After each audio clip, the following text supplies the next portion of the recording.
Right, on to 2008, and we start with this, which was Night Fight, a drift event done at Teeside Autodrome. And yeah, the drifting was pretty amazing. There was drivers from all over the UK and Ireland and Europe, like proper good ones, that came over to compete, and it was a great event. But what I mostly remember was afterwards. I went up there with Dan Joyce from Dirty Sanchez. We went up there in his S13. He literally, well, what I remember mostly was the before and after. Because he picked me up from pretty much straight after work in his S13. He had a glow-in-the-dark one by then, as his daily. Painted in this weird glow-in-the-dark paint. Anyway, and we had to stop off at, I think it might have been Nottingham Uni. It was a uni anyway, that Dirty Sanchez had a gig. And we stopped off there, and we basically fucked about there sort of backstage for ages while they got pissed and sort of hyped up ready for the event. And yeah, it was fucking crazy. I got some pictures of that somewhere still as well, so I'll add this to this feature.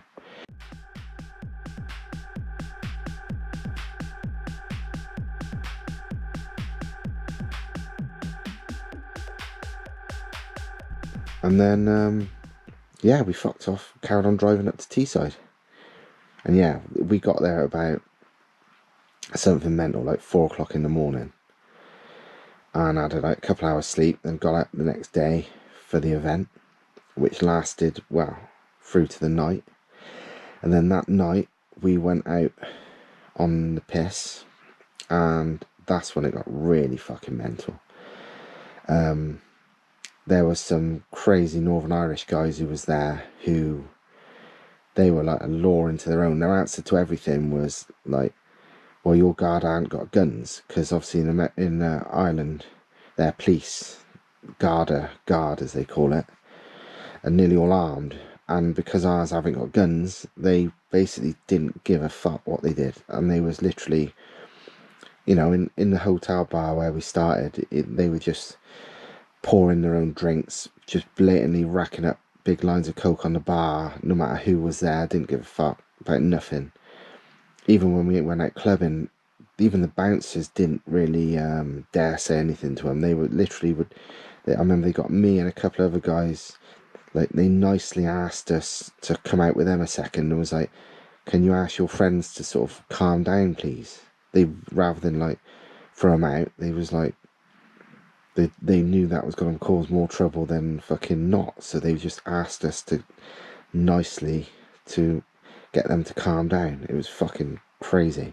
But where we went out is funny, and somewhere that I ended up going out quite a few times, any excuse I could.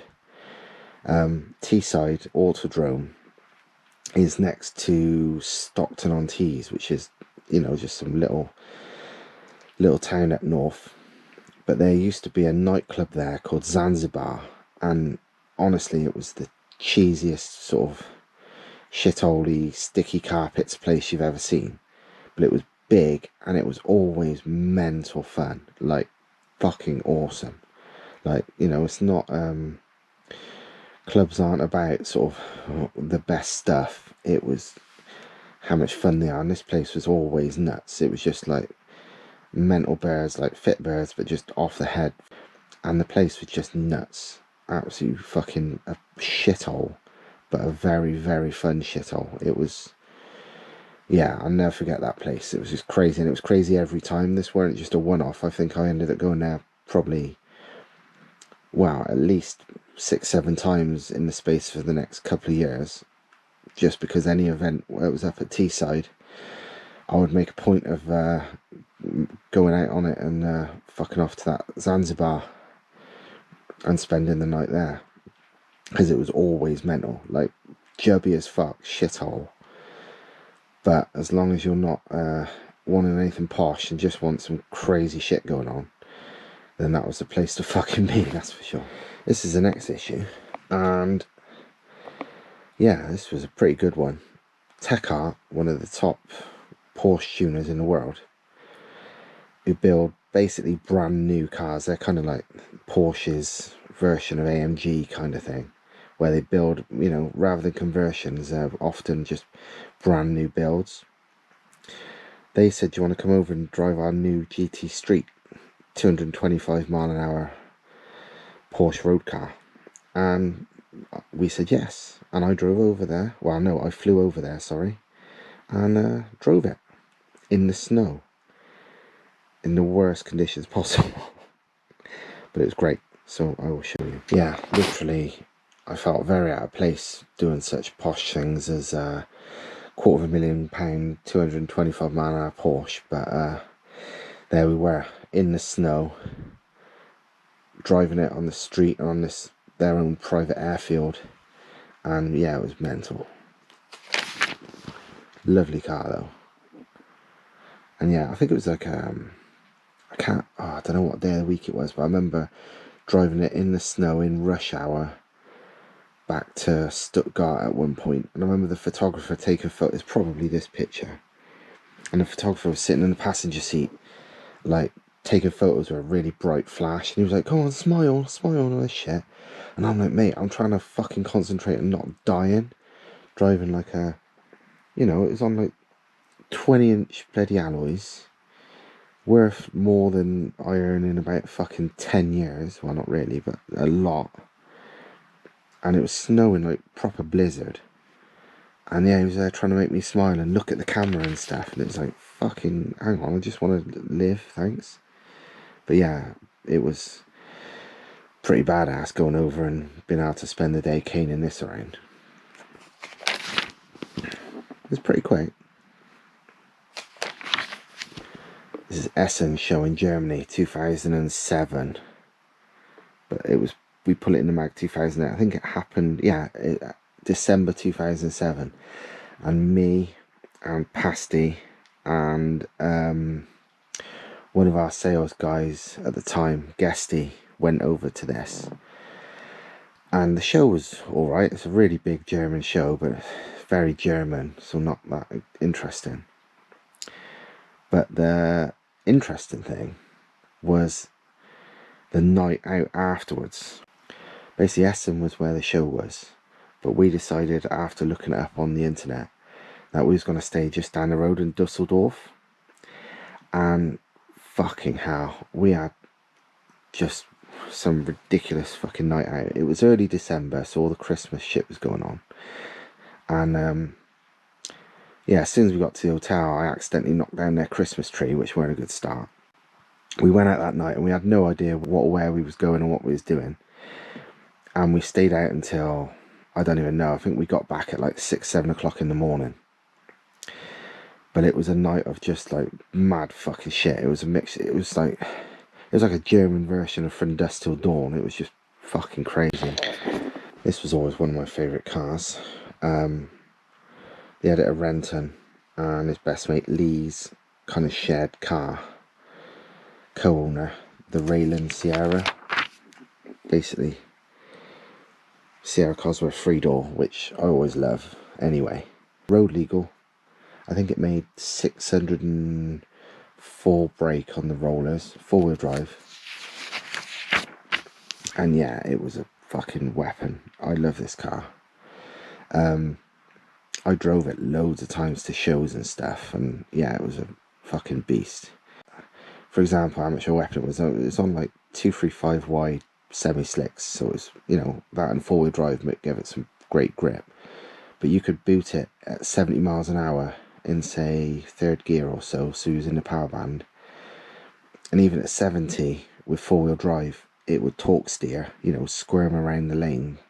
So if, you know, say if you was on the motorway, you'd want to be kind of in the middle lane, because it would try and weave to the other 2 lanes just under power, because it was that fucking powerful, even with 4-wheel drive. I love it. Definitely one of my favourite cars.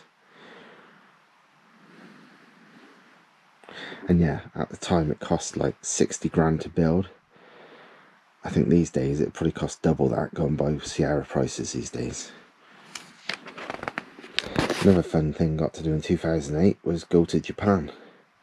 We went to go to the Tokyo Auto Salon, But because we was there a week or so, we spent most of the time just out in Tokyo, just having fun.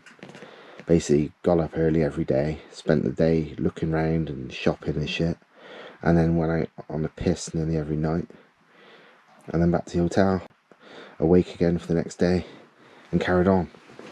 And in all honesty, Tokyo's that fucking amazing. I mean, I've been dying to go back ever since, but I didn't even care about the cars. There was so much other fun stuff in Tokyo, like literally non-stop. It's like easiest way I ever explain it is saying it's like being in like a futuristic cartoon. It's nothing like anywhere else in the world I've ever been, and it's like 30 years in the future, it feels like, and it's just mega fun, just fucking amazing, non-stop, just mad shit, like, and the surprises around every single corner. You can't go anywhere without surprises. It's fucking unreal.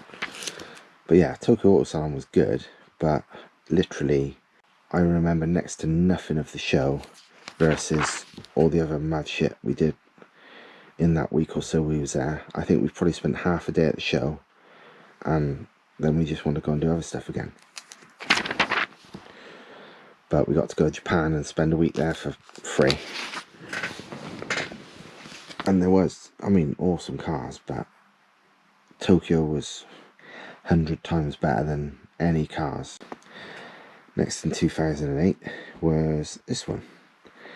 And the only thing I remember from glancing at this was this feature, which was funny as fuck. Basically, we got some shitbox Ford Granada and decided to do like a power to weight test. So we had some proper car scales for corner weighting, and we bought this car off a mate of mine for 200 quid. And yeah, it was a 2.9 V6 Granada, and then we just timed it at first with a carload of people and weighed it, and then gradually stripped it and made it lighter and lighter and lighter, and see how much faster we could make it. But yeah, from like a 1858 kilo car with full weight car with plus 5 people, and then we just stripped it from there. So, and we did 30 to 90 mile an hour testing, because it's, you know, not about the launch for an automatic fucking Granada. So yeah, 27 seconds like that, 21 seconds with just the driver, 19 seconds with just basic stripping out the interior. Then we got out the fucking chainsaw and stuff and stripped out the interior properly. Took it down another second, 18 seconds. And then we stripped it out to hell, and it only took off 0.3 of a second, which is a bit shit, because it was dropping well before then. And then we basically took it down to a complete fucking shell, took the doors off and everything, and that actually made it slower. Because of the aerodynamics we ruined, I guess, but it actually made it quite a bit slower. And yeah, this is all our northern friends who helped us wreck it. So we got Wenny and Blackie, and I think they called him Fat Mess or something stupid like that. I can't remember what they called him, but they never really said his real name. And the other two, I don't remember them, but I still know Wenny and Blackie now. Yeah, they nicked our camera a couple of times during that test, and took some stupid photos. And yeah, he wasn't called Fat Mess, he was called Fat Nuisance. That's what they kept calling him. Don't know what his real name was, but yeah, his nickname seemed to be Fat Nuisance. But yeah, great crack. Another studio shop cover car that I did was the Driftworks S15.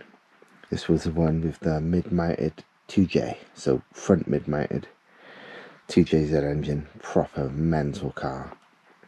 Cost, if I remember right, it cost over 100 grand to build. Very expensive. And after a while the rules changed with drifting, where cars weren't allowed to have modified bulkheads, so it was not legal for UK drifting anymore.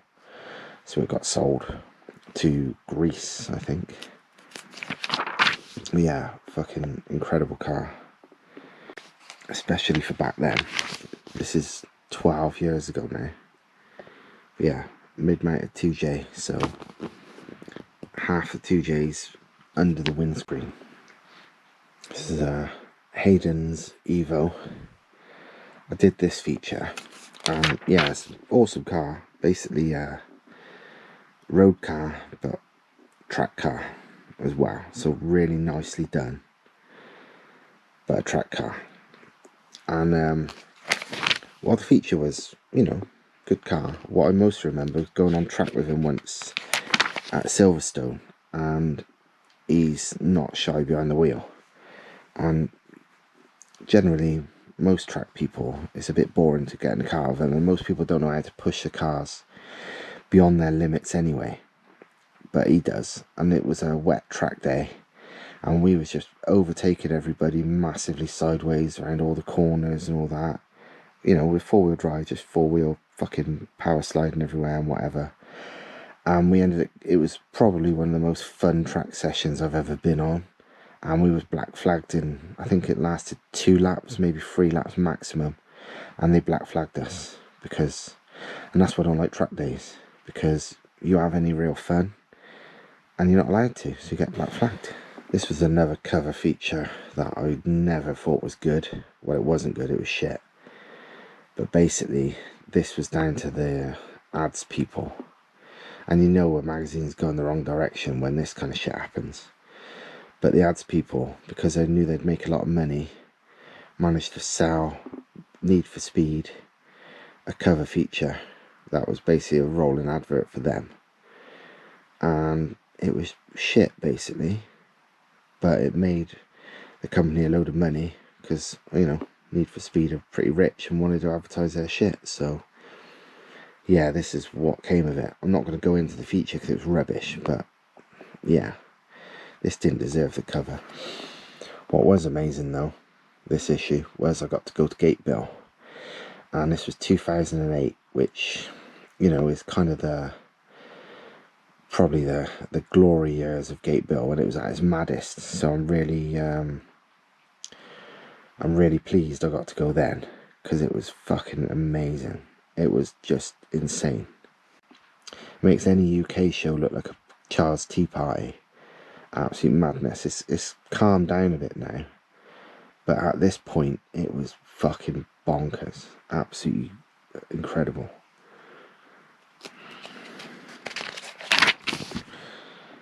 It wasn't just the cars or the action or the driving, I mean, which were all amazing thing, but it was literally like, well, it says here, we were just lost for words due to the insanity of it all, and it was nuts. Proper, just, yeah. This was health and safety, just a pile of wood chippings is between the crowds and the cars. And I'll show this, the black flag, the UK versus Gatebil flag meanings. Don't know if you can even read this, but UK, yellow flag means instant, slow down, no overtaking. Gatebil yellow flag seems to mean drift past the accident slightly slower than usual. Or a car ahead of you doing donuts and burnouts, so prepare to go and do the same. Black flag, UK is, you know, that's dangerous driving, get off the track. Gatebil seems to be not driving dangerously enough, so get off because you're boring, or your car's on fire, so get off the track.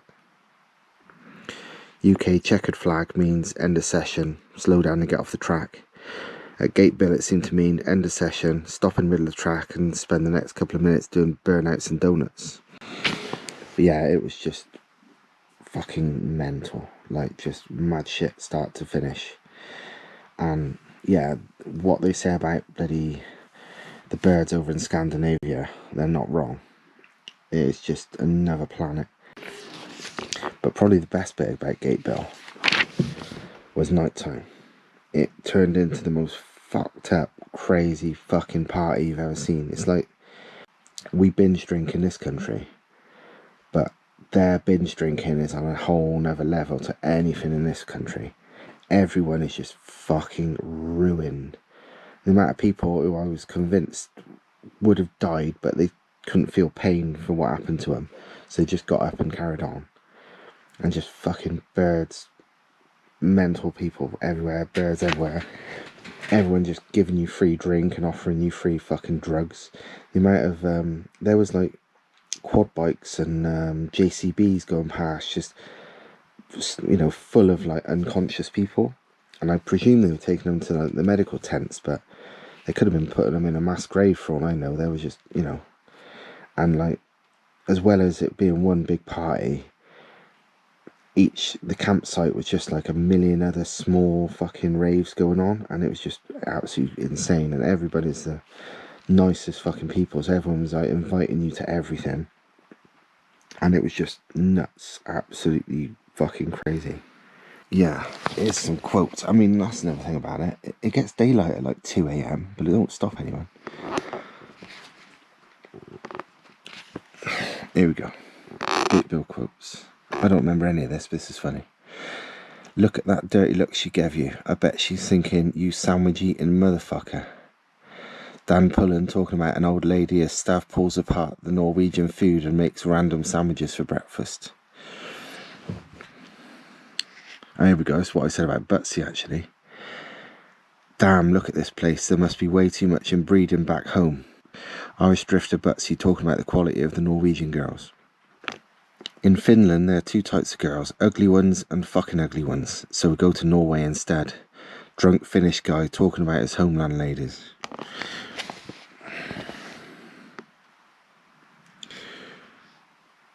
If you don't fuck a girl here, you must be gay.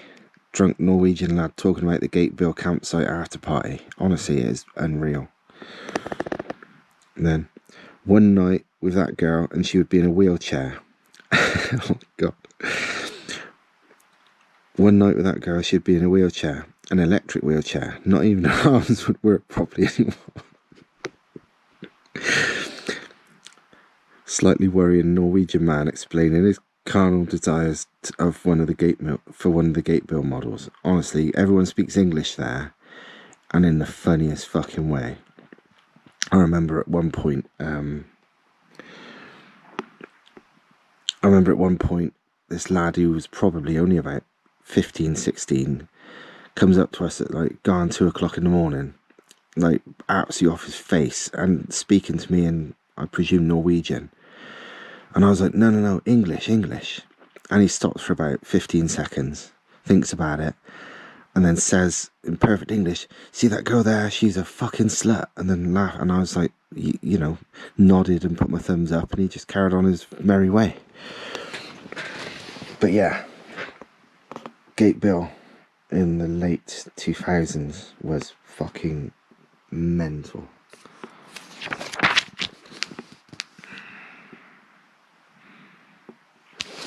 Here we go. Gatebil in a nutshell. Again, I'll have to read this to you because it's probably blurred. Health and safety seems to have not reached Gatebil. The only thing separating hordes of spectators and sideways 800 brake cars are narrow 3-foot high piles of wood chippings. Qualifying for the extreme track sessions basically consist of, if you have a massive turbo and massive VHP, you're in. Gatebil track sessions are so wild that 90% of the cars would be black flagged within one lap if it was the UK. On track it's all about showing off, so even the 4-wheel drive cars are doing massive tyre smoking drifts at every opportunity. Gatebil campsite at night makes USC look tame, total carnage just without the chavs.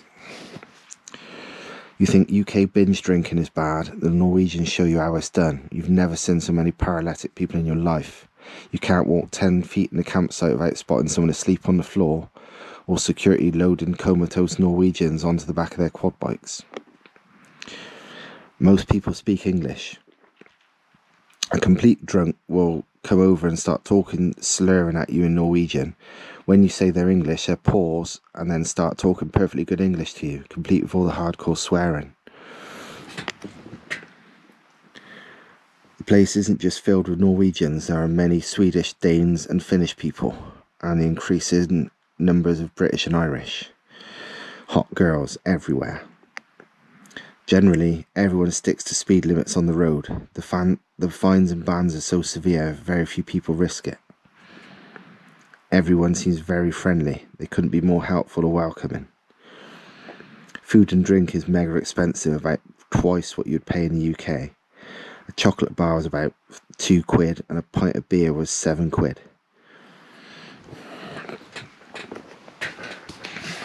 But yeah, it was incredible. And I've always wanted to go back and never have, but now it don't seem quite as crazy as it was back then. So I think I might be a bit disappointed now, because all I can remember is these good old days. Here's an interesting one. Not a feature I did, but this car is somebody you might know from YouTube. This is Andre Simon's car, an Evo from back in the day, which ran 8-second quarter miles. And Andre Simon is the guy that presents the High Performance Academy videos on YouTube. And yeah, this was his drag car. I think he mentioned it at least once on the channel. I think he might still own it. But yeah, this thing's a proper weapon. I think it was an Evo 3. Well, it's an Evo 1, 2 or 3. And yeah, it ran 8s and it's a fucking beast. Sort of tube frame front end with a huge turbo hanging off the front of it. £52 a boost. Made 1,166 horsepower at the wheels. And yeah, quickest it did was 8.2 second quarter at 179.5 miles an hour. So yeah, fucking insane fast even today. 179.5 mile an hour, you know, that is ridiculous. And it was an Evo.